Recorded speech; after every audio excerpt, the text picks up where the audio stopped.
আলহামদুলিল্লাহ সুম্মা আলহামদুলিল্লাহ।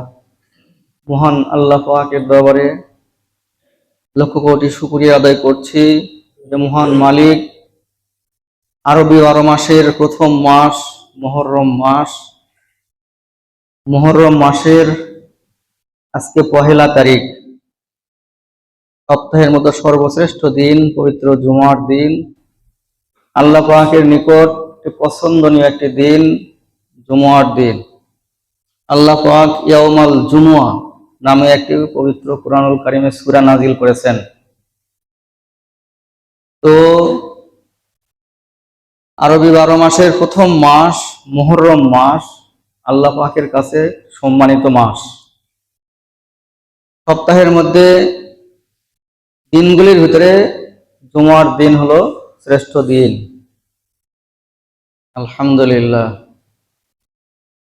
এই আরবি নববর্ষের প্রথম দিন শুরু হয়েছে পবিত্র জুমার দিন দিয়ে। আল্লাহ পাক আজানের সাথে সাথে দুনিয়ার মধ্যে সর্বোৎকৃষ্ট জায়গা জান্নাতের বাগান মসজিদে এসে সেই জুমার নামাজের অপেক্ষায় বসবার তৌফিক দান করলেন। আর সকলেই অন্তরস্থল থেকে শুকরিয়া আদায় করে আলহামদুলিল্লাহ। অতঃপর লাখো কোটি দরুদ ও সালাম বর্ষিত হোক মানবতার মুক্তির দূত আকায়ে নামদার তাজদারে মদিনা রাহমাতুল লিল আলামিন জনাবে মুহাম্মদুর রাসূলুল্লাহ সাল্লাল্লাহু আলাইহি ওয়াসাল্লামের উপর।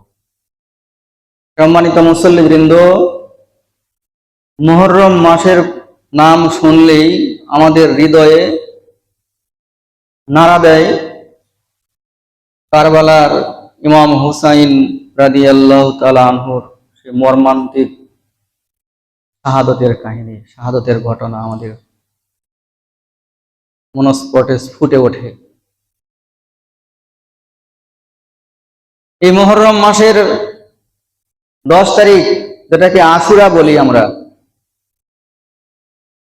এই দিন যুগ শ্রেষ্ঠ রাসূল আল্লাহ পাক যাকে সিলেকশন করে পৃথিবীতে পাঠিয়েছিলেন, শ্রেষ্ঠত্ব দান করেছিলেন সমস্ত নবী পয়গম্বর রাসূলের মধ্যে, এই আমাদের প্রাণপ্রিয় রাসূল, তার কলিজার টুকরা মেয়ে ফাতেমা রাদিয়াল্লাহু তাআলা আনহা, যার নাম প্রতিদিন প্রতি জুমায় আমরা খুতবার ভিতরে শুনি, যার নাম আজকে আমরা খুতবার ভিতরে শুনবো, কলিজার টুকরা সন্তান ইমাম হাসান এবং হুসাইন রাদিয়াল্লাহু তাআলা। শুধু অলিপুর মসজিদে নয়, তামাম পৃথিবীর প্রত্যেকটি জুমার খুতবায় ইমাম হাসান এবং হুসাইনের নাম খুতবার ভিতরে নেওয়া হয়, শ্রদ্ধা ভরে স্মরণ করা হয়। কথা বলেন। সম্মানিত হাজিরিন, ইমাম হাসান এবং হুসাইন রাদিয়াল্লাহু তাআলা আনহু এই মুহররম মাসে শাহাদত বরণ করেছেন। তবে ইমাম হাসান হুসাইন রাদিয়াল্লাহু তাআলা এর কারবালার সেই ঘটনাকে কেন্দ্র করে মুহররম মাসের কোনো দাম নাই, ফজিলত নয়, বরং জনাবে মুহাম্মদ রাসূলুল্লাহ সাল্লাল্লাহু আলাইহি ওয়াসাল্লামের ওফাতের পর প্রায় 50 বছর পর কারবালা অনুষ্ঠিত হয়েছিল। কারবালার কারণে মুহররমের দাম নয়, বরং মুহররমের দাম, 10ই মুহররমের দাম পূর্ব থেকেই ইসলাম ধর্মে লিপিবদ্ধ। আমার আপনার রাসূল সাল্লাল্লাহু আলাইহি ওয়াসাল্লাম যখন মক্কা থেকে মদিনায় হিজরত করেন, হিজরত করার পর দেখলেন মদিনার কিছু ইহুদি সম্প্রদায় তারা রোজা রেখেছে। আল্লাহর হাবিব সাল্লাল্লাহু আলাইহি ওয়াসাল্লাম জিজ্ঞাসা করলেন, ভাই তোমরা কেন রোজা রেখেছো? রোজা তো মুসলমান ইসলাম ধর্মের বিধান, তোমরা ইহুদি, তোমাদের ধর্ম তো বাতিল, এক্সচেঞ্জ হয়ে গেছে, ডেট অফার হয়ে গেছে, তোমরা কেন রোজা রেখেছো?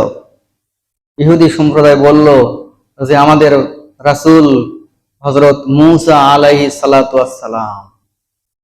যখন ফিরআউন বাহিনী আমাদের রাসূলকে ধাওয়া করেছিল, আর ফিরআউনের হাত থেকে হযরত মূসা আলাইহিস সালাম নদী পার হয়ে নিরাপদ জায়গায় পৌঁছেছিলেন এই মুহররম মাসের 10 তারিখ। অপরদিকে এই মুহররম মাসের 10 তারিখে ফিরআউন তার দলবল নিয়ে সাগরের ভিতরে লাঞ্ছিত অপদস্থ ভাবে মৃত্যুবরণ করেছিল। হযরত মূসা আলাইহিস সালামকে আল্লাহ পাক এই অবাঞ্ছিত ফিরআউনের হাত থেকে রক্ষা করেছিলেন জন্য আমাদের কাছে এই দিনটা শ্রদ্ধা ভরে আমরা রোজা রাখি, রোজা পালন করি। আল্লাহর পয়গম্বর সাল্লাল্লাহু আলাইহি সাল্লাম বললেন যে মূসা আলাইহিস সালাম আমার ভাই, সে একজন নবী এবং রাসূল ছিলেন, অপরদিকে আমি একজন নবী এবং রাসূল। মূসা আলাইহিস সালামের স্মরণে যদি শ্রদ্ধা ভরে তোমরা আজকের এই দিন রোজা রাখো, তাহলে আগামী বছর যদি আল্লাহ পাক আমাকে হায়াতে রাখেন, আমিও এই মুহররম মাসের 10 তারিখে রোজা পালন করব। তবে একটি রোজা নয়, আমি 2টি রোজা পালন করব। আল্লাহর হাবিব সাল্লাল্লাহু আলাইহি সাল্লাম সাহাবীদেরকে ইঙ্গিত করে বললেন যে খবরদার তোমরা ইহুদিদের অনুসরণ করো না, ইহুদিরা যা করে তোমরা তার বিপরীত করবে, কেননা ইহুদি ধর্ম বাতিল হয়ে গেছে। আল্লাহ পাক আর ইহুদি ধর্ম গ্রহণ করবেন না। সম্মানিত হাজিরিন, তো হযরত মূসা আলাইহিস সালাতু ওয়াস সালামের অনুসারীরা এখনো পৃথিবীতে রয়েছে। পৃথিবীতে যত নবী পয়গম্বর রাসূল আল্লাহ পাক পাঠিয়েছেন, এর মধ্যে সবচেয়ে নিকৃষ্ট জাতি ইহুদি। এই ইহুদি জাতিদের হেদায়েত করার জন্য আল্লাহ পাক যে পয়গম্বর পাঠিয়েছিলেন, সেই পয়গম্বর হলেন হযরত মূসা কালিমুল্লাহ আলাইহিস সালাতু ওয়াস সালাম। সম্মানিত উপস্থিতি, সত্য এসেছে, মিথ্যা চলে গেছে। আল্লাহ হাবিব সাল্লাল্লাহু আলাইহি সাল্লাম মক্কা থেকে মদিনায় আসলেন। ইহুদি তারা রোজা রেখেছে।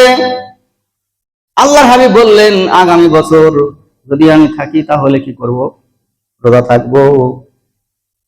সম্মানিত হাজিরিন, এই জন্য মুসলমানদের মুহররম মাসের একটি আমল, সেটি হলো মুহররম মাসের রোজা, 2টি রোজা, 9 তারিখ, 10 তারিখ অথবা 10 তারিখ, 11 তারিখ।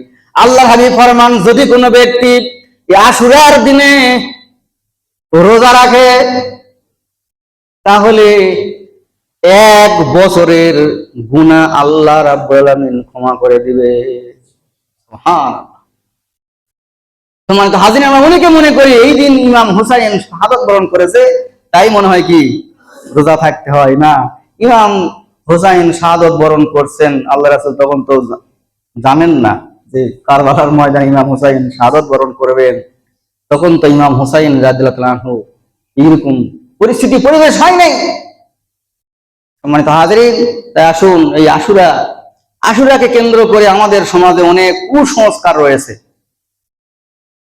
আমরা যখন ছোট ছিলাম তখন দেখতাম এই আশুরার প্রথম দিন থেকে কিছু ওই কাসিদ বের হতো, লাল শালু পরে, লাল কাপড় পরিধান করে, হাতে বালা নিয়ে, চাকু দা নিয়ে তারা হাই হাসান হাই হোসান করে বুক চাপড়াইতো, আর তারা দৌড়াদৌড়ি করতো। এইটা শরীয়ত নিষিদ্ধ। এইগুলা শিয়া সম্প্রদায় যারা আমার রাসূলকে নবী মানে না, বরং হযরত আলী রাদিয়াল্লাহু তাআলা আনহুকে নবী মনে করেন। নাউযুবিল্লাহ মিন যালিক। হযরত আলীকে যদি কেউ নবী মনে করে, তার ঈমান থাকবে? ঈমান থাকবে না। তাই আসুন শিয়া সম্প্রদায়ের মতো বিভ্রান্তি না হয়ে আমরা আল্লাহ পাকের বান্দা মুহাম্মদ রাসূলুল্লাহ সাল্লাল্লাহু আলাইহি সাল্লামের উম্মত, আমরা রাসূলের আদর্শ বুকে লালন করি, বুকে ধারণ করি। আল্লাহ পাক আমাদের সকল কুসংস্কার থেকে মুক্ত করুক। আমিন। ওয়া আখির দাওয়ানা আলহামদুলিল্লাহ।